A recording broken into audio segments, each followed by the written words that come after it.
right, everybody, you're listening to Geek Vice, the proud sponsor of the Porn Mustache, bringing the love since 1969. And that's a perfect intro for Geek Vice episode number 69. Hi, everyone. Welcome to Geek Vice, a podcast by two geeks just trying to be heard in a world now flooded with geeks. My name's Morph, your bartender for the zombie apocalypse, and apparently I suck at bartending because I'm not drinking tonight. But that other guy over there is Kip, and you know he's good because he's a man boldly going from the couch to the kitchen and back again. Good evening, Kip. Good evening, sir. How you doing on this fine evening?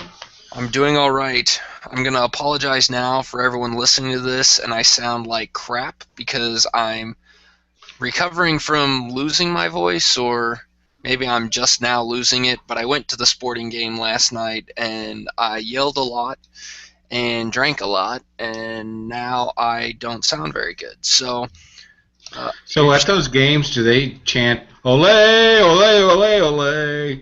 Yes. So how many times did you do that? I didn't really do that all that much. I was too busy yelling at the officials and the other players and other people in the stands.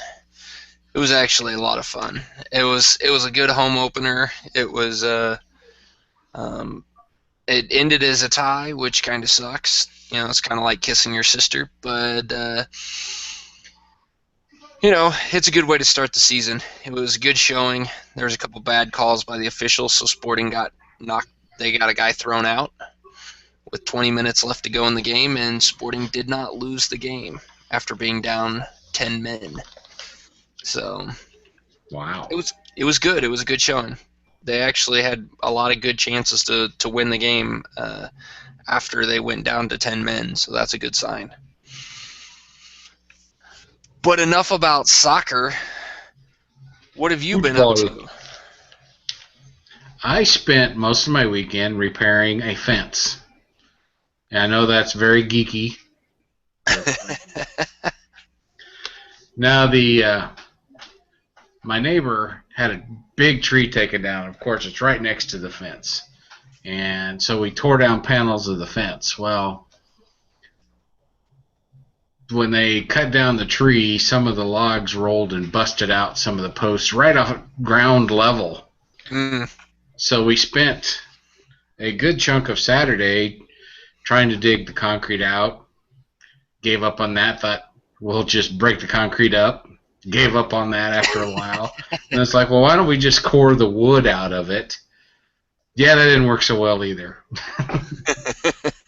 So when we finally just put the panels back up in the makeshift way that they were so his dogs wouldn't get in our yard, we were at square one still after all of Saturday afternoon. Oh, no. It sucked. And then Saturday night we both made the decision, we're just putting up a temporary wire fence until we can come up with a more permanent solution.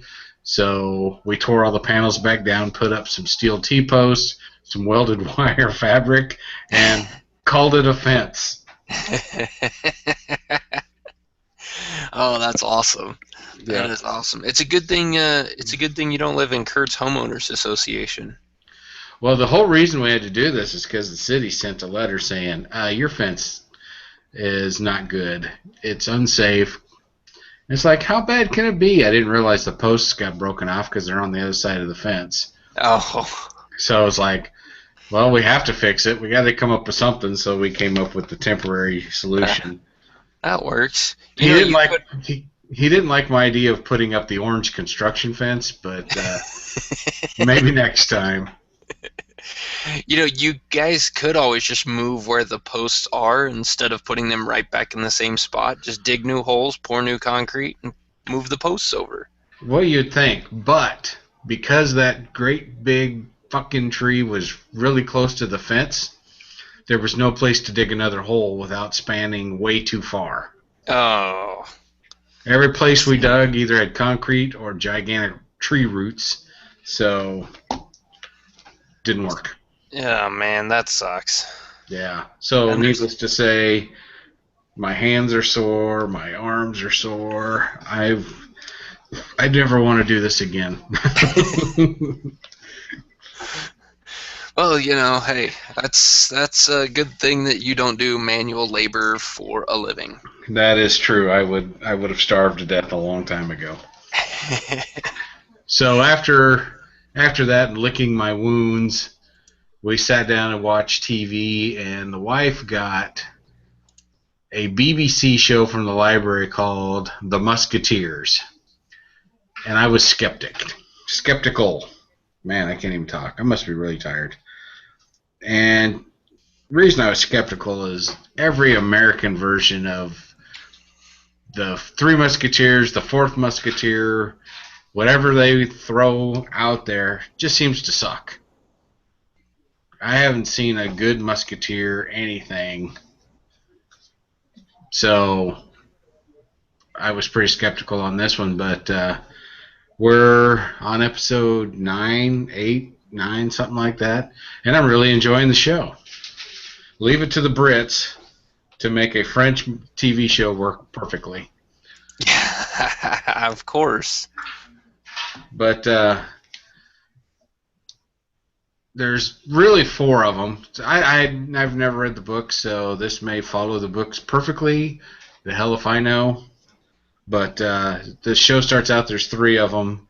The 4th one is seeking his revenge and ends up becoming one of their kind, I guess you could say. It wasn't officially indoctrinated, but he travels with them and helps right the wrongs and all this good stuff. And the guys that they chose to play the Musketeers, I think they did a really nice job of casting them.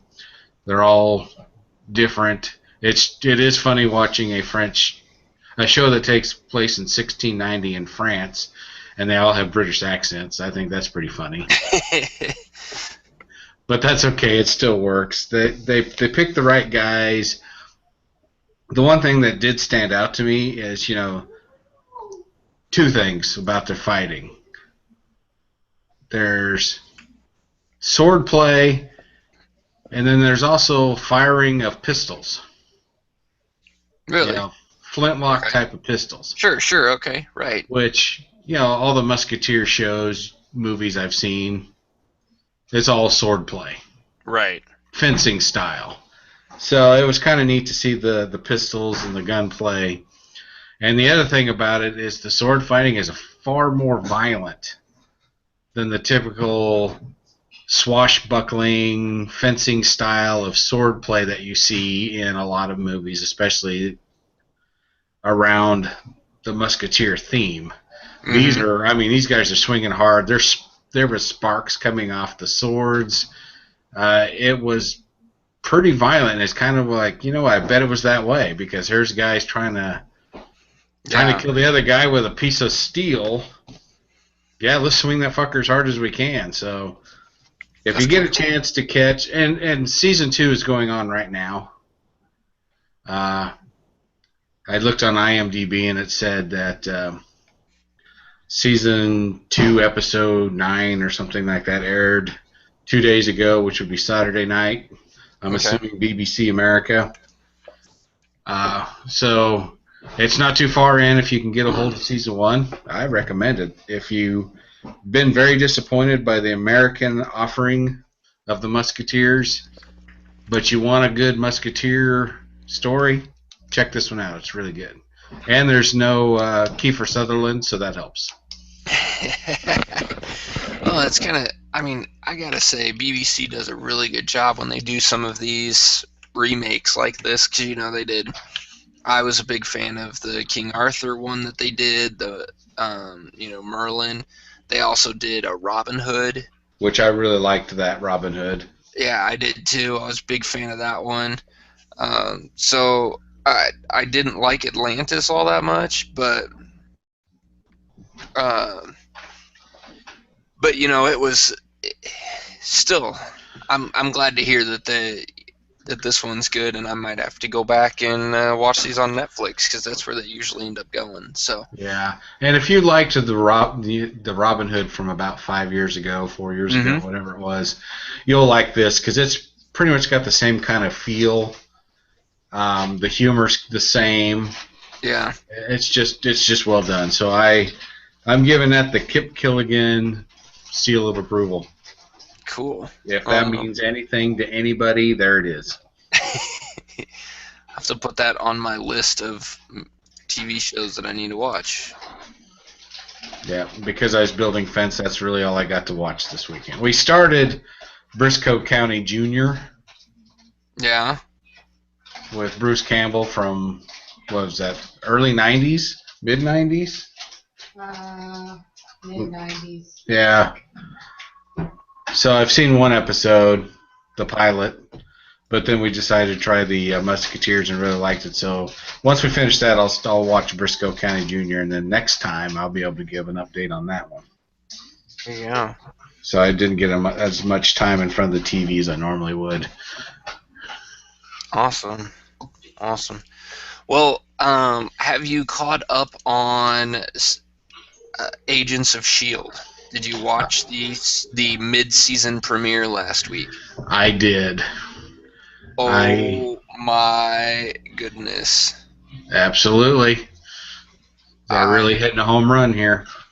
You know, this is a whole different ball game that they're going with now, and to me it is awesome. I love the direction that this went. I like the way the show started. Since it's only been out a week, like, I don't want to spoil a whole lot with it. But there was some points in it that I thought was a little over dramatic. You know, well, in case this is not a spoiler since it's in the trailers for the premiere. Sky's not dead. So when they're dealing with what's happened with Sky, there's that was a little over the top. But I didn't mind it as much. But I really love the introduction of some of the new characters, and I know they were just brief shots, but this is going to be awesome. I just think I can't wait to see where the rest of the season goes, and I really can't it just makes me super excited for the Inhumans movie that is still years and years away. Well, I'm curious to see where it is heading because it's heading to a tie together with the Age of Ultron. That's May 3rd. So we're under 2 months away. So I'm curious to see how they're going to mold this and be able to have a parallel with the Age of Ultron. So yeah, I don't know. I mean, I don't know. I almost kind of wonder if it's just going to be something in the background. I don't know that Age of Ultron is going to have as big of a impact on this TV show like the Winter Soldier did. Yeah, it'd be hard to do. The more I think about it, the more it's like, well, you can't really have too big of a tie-in because you can't afford to have Hulk or Thor or any of those guys on there. Right. I saw in the previews, Lady Sif is coming back. Mm-hmm. But I know they got to do something. There's going to be something there, whether it's in the background, like you said, or it changes the landscape of the movie, changes the landscape of the TV show, so they have to, worm their way through that like they had to do with Winter Soldier and S.H.I.E.L.D. collapsing. So if whatever happens, I'm sure there's going to be something in the TV show, and I'm excited to see what it's going to be. Yeah, I am too, but even more so, I like where it's going with bringing a kind of mutant. Oh, I didn't say that out loud, but since Marvel can't actually use mutants yet, I like the way they're introducing them. I like that they've kind of brought this piece to the TV show, and I guess maybe, I don't know. Age of Ultron is gonna have Scarlet Witch and Quicksilver, right? Right. So are those going to be mutants or are they going to be Inhumans? And if that's the case, maybe we'll have a bigger tie-in. Maybe those will pop up in the TV show. Maybe they'll just be humans and they have to wear a GMO sticker like the produce has to in the grocery store. Yeah, there you go. Yeah, I don't know. I think this is cool. I like where they're going. I like I trying to. Oh hell, people! If you haven't seen this episode, hit pause on this podcast. Save us for later. Go watch the episode and come back. I really like Reyna's character, and Yes. I want to see what they do with her. I also want to know more about these people that we're training. I guess that's Sky's mom. She was the one who was training these Inhumans, and I want to know, like, I want to know what's going on between Bobby and Mac. Like, at the end of the episode, when she makes the comment that she's going to, like, she'll make contact. It's like, who's she going to make contact with and what's actually going on here? Like, you know what I mean? Yeah. Yeah, it's when I saw the makeup that they put her in, it's like, this could not be cheap. So either this is because of cost, she's not going to show up as much, or they've just decided, you know what, we're going all in. Yeah. But yeah, the makeup is amazing what they did with her. Oh yeah, and I mean, I don't know. We'll see. Man, it's just fun. And the next episode comes out tomorrow, and I will be watching it tomorrow. So they've at least got me back into this thing where I'm going to watch it the day it comes out. I'm not going to wait. So they're doing something right, I guess, right? Yeah, if they can get you to watch something on the day it comes out, they've done something. Yeah, because I don't do a whole lot of anything on the day it comes out. This is what I've heard. But yeah, that was I really enjoyed that. And then I also got I was surfing around the interwebs and found an article that was put up there, put up on one of my favorite websites, Major Spoilers, majorspoilers.com. Go check them out for all your spoilery, geeky goodness. And they talked about the Flash Arrow spinoff, which has been in the works for a while. It's not brand new news that this is coming out, but what is kind of some news is that they're looking for 3 more actors to fill some roles, and to join the Atom, Canary, Captain Cold, and at least the Martin Stein half of Firestorm. And they give some descriptions on these characters that they're looking for. The first one is a Han Solo, esque rogue who gets by with his charm. This hero hails from the future and has journeyed back in time on a secret mission.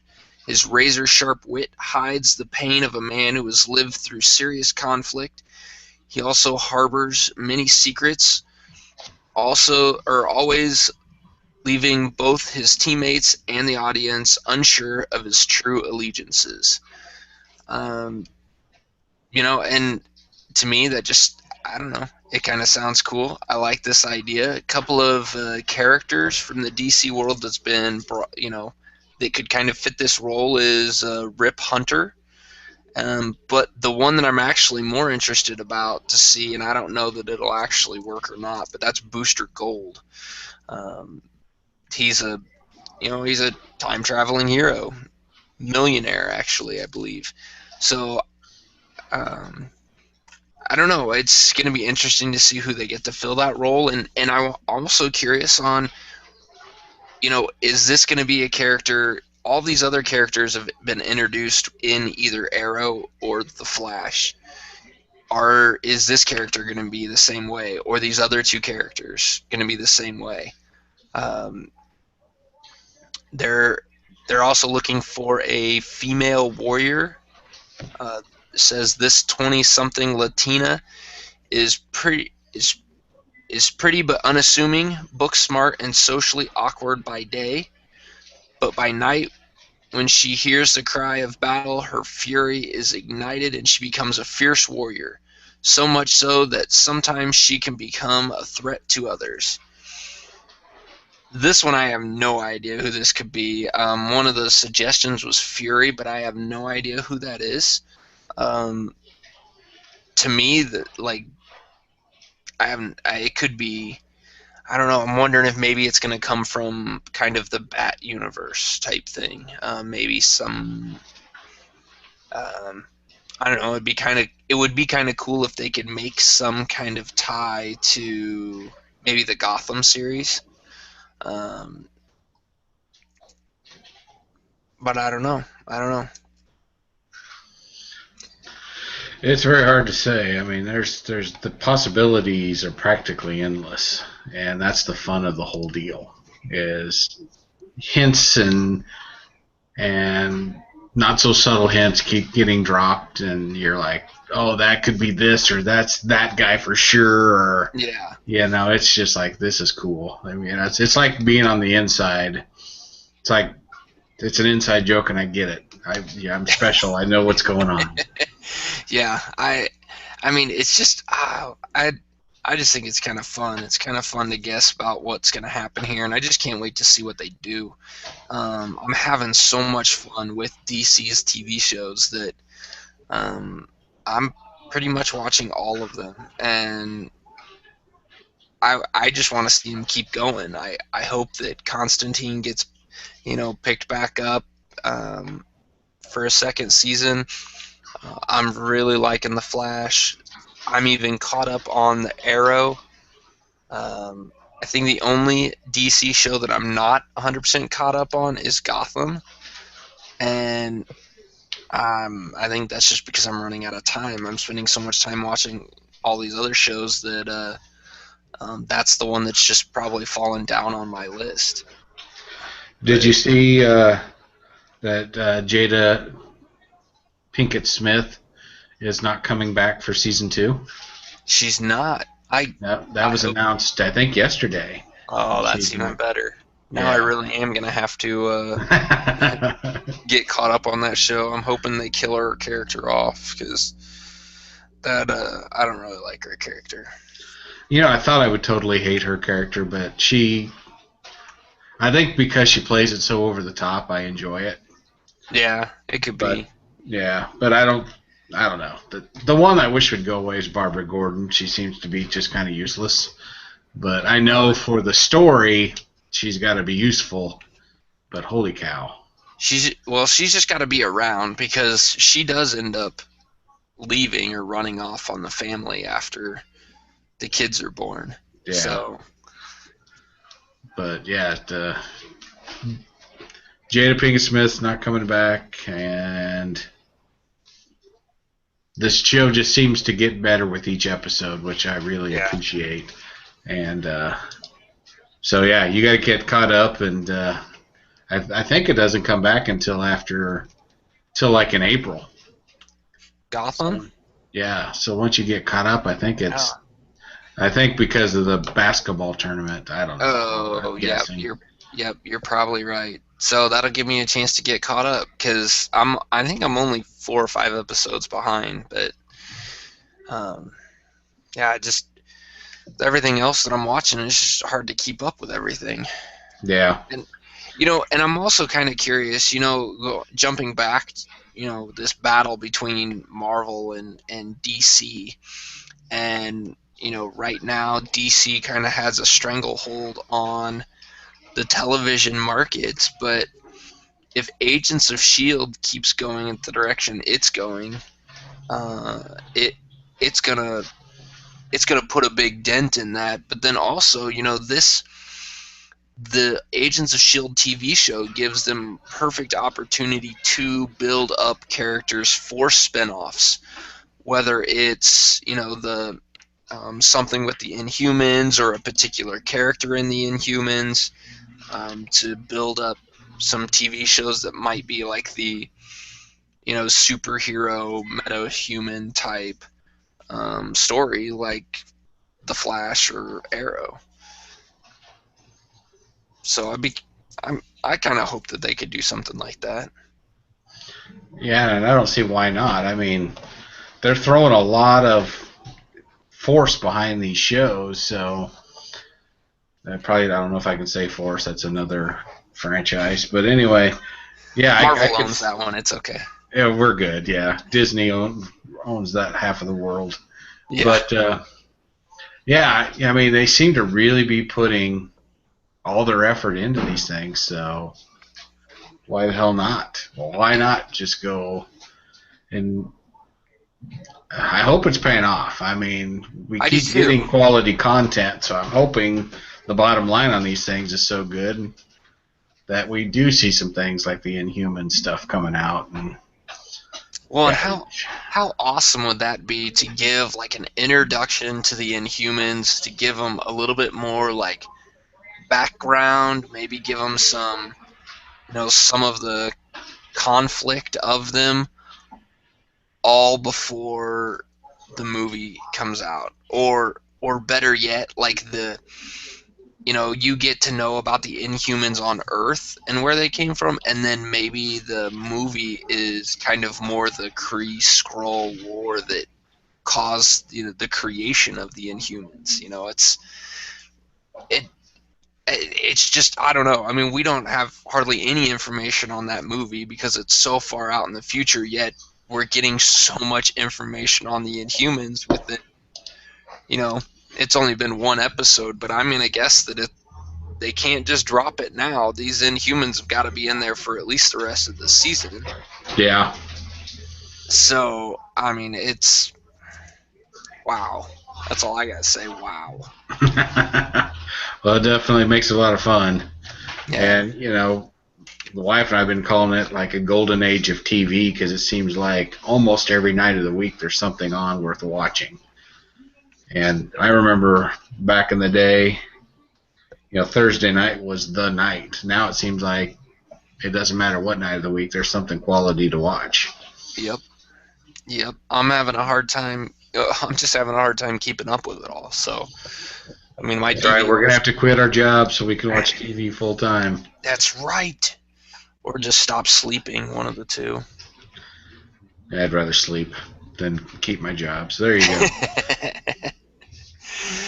But we talked a lot about TV shows here, but the real news that came out this last week, at least that I saw, and I was kind of surprised by, was Netflix buying. I'm gonna screw this name up really bad. Idris Elba. That's correct. There you go. So buying this drama called Beast of No Nation for $12 million. Now, I was shocked that it was that they bought it for that much. But then I was even more shocked that they bought it for $12 million, but the budget of the movie was only $6 million. So they basically paid twice what it cost to make the film to just own the rights to put this out there. And then I saw that it's it's being tipped to be an Oscar nominee, and it hasn't even aired yet. Like this movie is that good, and that's, to me, that's kind of cool. I think it's awesome that Netflix is doing this. It's, I mean, showing their financial backing, I guess, or maybe throwing their weight around in the world of the status quo. They're kind of shaking things up again. They shook things up when you could get movies and have them shipped to your house, so you didn't have to go to Blockbuster to rent a movie. And then they shook up the world when they said, well, we'll make it available online, so all you got to do is have an internet connection and you can watch the movies that you want to watch. And now it seems like they're shaking up the movie industry again with purchasing this movie and, wanting to show this thing streaming. Yeah, on the day it's supposed to hit theaters, which is the interesting part.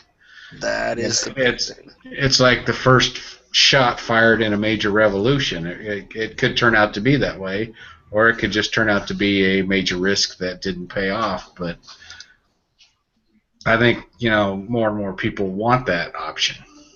So yeah. I'm curious to see how this is going to unfold. Well, and it's, in order for this thing to be not available, but able to be selected for the Oscars, it has to have a theatrical release. It has to have a big screen debut. And so it's kind of curious. That kind of brings us to the next part of this now, that there are several theater companies, I guess you'd call them, that are threatening to boycott this movie and not allow it to be shown.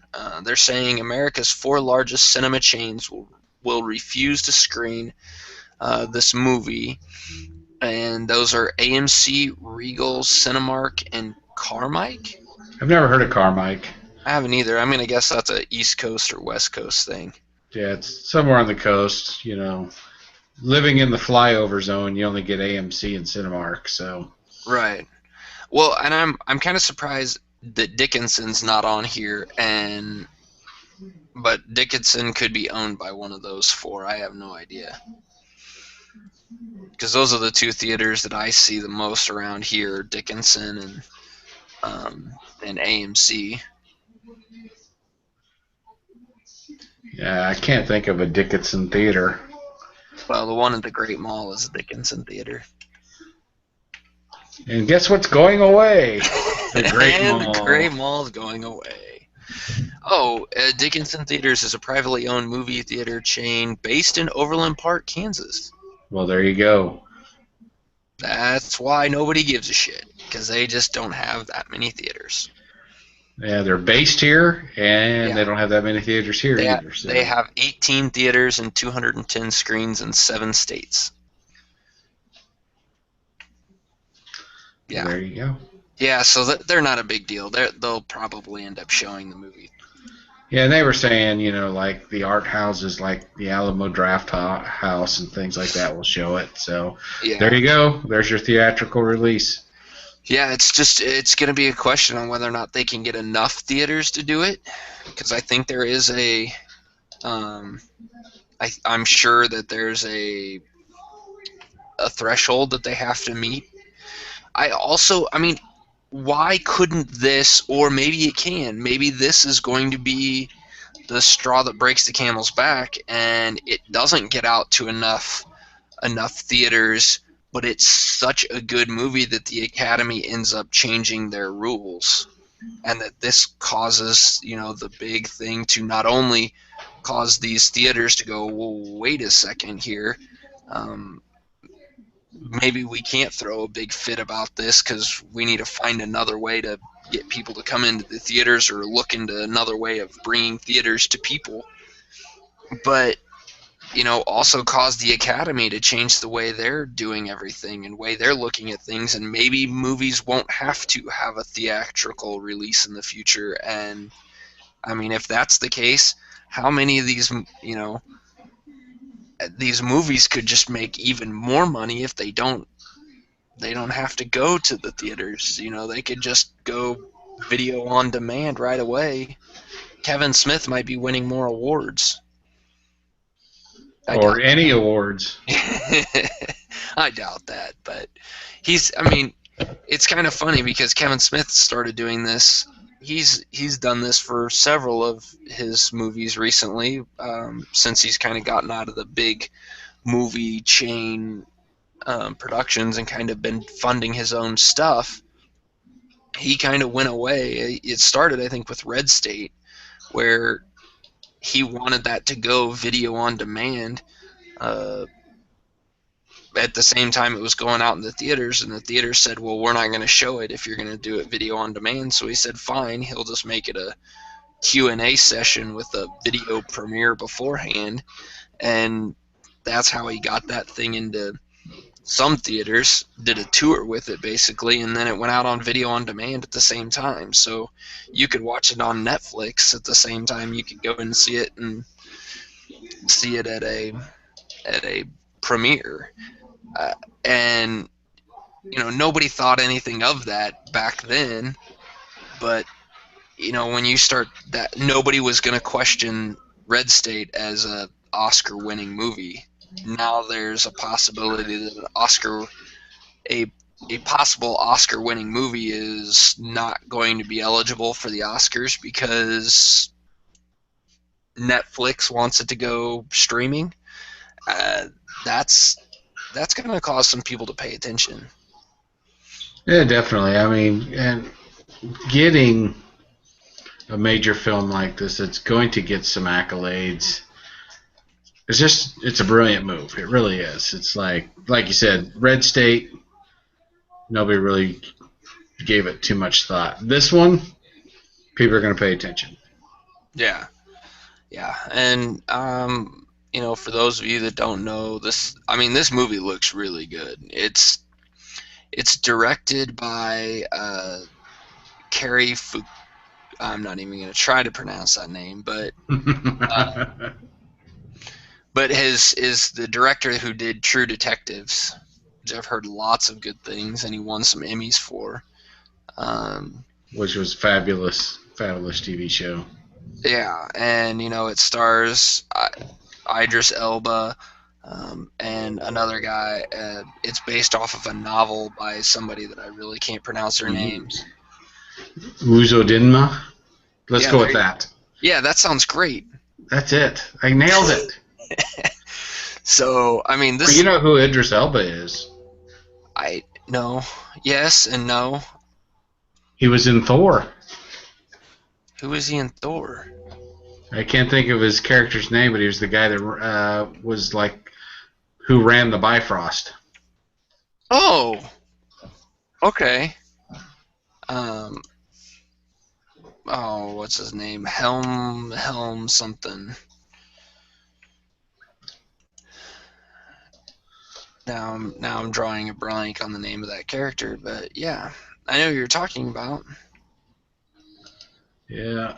Heimdall, that's it. One of these days, you and I are just going to have our shit together, but today is not that day. You know what? It's hard to keep track of all the minor characters' names in movies. Because it's not like he was really that big of a character, but I didn't realize that he was also in the Luther TV show. Yeah, he was Luther. Yeah. Yeah, cool. If you look at his filmography on IMDb, there's a lot of stuff. Yeah. He's got a lot of stuff coming out, too. He's a busy boy. Yes, he is. And so this movie, I believe, is scheduled to come out fairly soon, isn't it? Or is it end of the year? Oh, there's no release date yet. No release date, yeah. But I wouldn't be surprised. I'm going to guess it's probably fall of this year, because they usually they'll want it to come out in prime, close enough to the Oscars that people won't forget about it. Yeah, they like to do November, December for that kind of thing, so... Yeah. But, yeah, it's definitely going to be something... I want to check it out. It looks interesting. And, hey, anytime I can stick it to the big movie theaters and maybe get more stuff to go Netflix streaming day and date, I think that's a great idea. Get rid of the old way of doing things. Let's bring in the new. And the internet is new. Yeah, what he said. No, I think it's cool. I think it's going to cause some waves. It's going to help. I think is going to help the consumer. So we'll see how it goes. Yes, sir, it will. So I think that'll just about do it for this week's. You got anything else you want to throw out there? Wow, that went by fast. That's amazing. It did. Yeah. I'm excited about Planet Comic-Con coming up this weekend. Oh, that's right. We should talk about that. Saturday. Well, Friday, Saturday, Sunday. Planet Comic-Con at Bartle Hall in Kansas City. Go get your tickets at planetcomiccon.com. You can, if you are in the Kansas City area and you want to go to Planet Comic-Con and you want to run into Kip or myself, you should get tickets for Saturday. That's right. And if you want to run into me, good luck. You'll get hurt. I don't move easily. So you can hit us up on Twitter. Kip is at Kip Killigan. I'm at Geek Vice. Send us a message on there or just post up there, and we'll I'll try to post things to it. Maybe post some pictures or some comments of where we're at, what we're doing. But yeah, we're planning on being there on Saturday, March 14th. Yep. After we get some wings, we're going. That's right. So we will be there. Alrighty. All people come join us. I'll also throw out there next week on we are going to have a special guest join us, providing everything goes as planned. Kip's friend Russ is going to be coming on, and we're going to talk some more TV shows and movies, all things Marvel and DC, and we're going to just go into all kinds of stuff. So get caught up on all your TV shows, all your movies. Be ready for a good discussion of all that stuff. Absolutely. It's going to be a good time. It's going to be fun.